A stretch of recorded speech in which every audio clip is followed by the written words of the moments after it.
How to fix Sniper Elite 5 could not establish a connection to online services error. 1. Check Sniper Elite 5 server status. 2.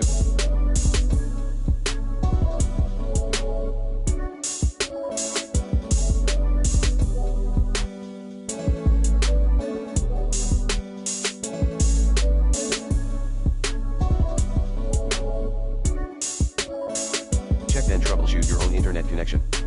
3.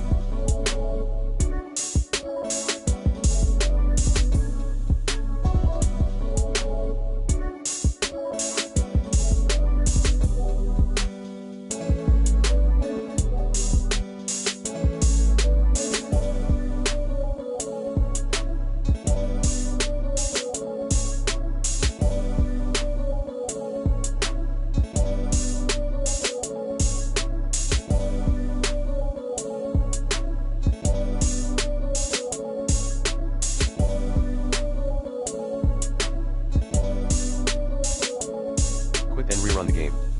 4. Restarting the console, PS5, or PC.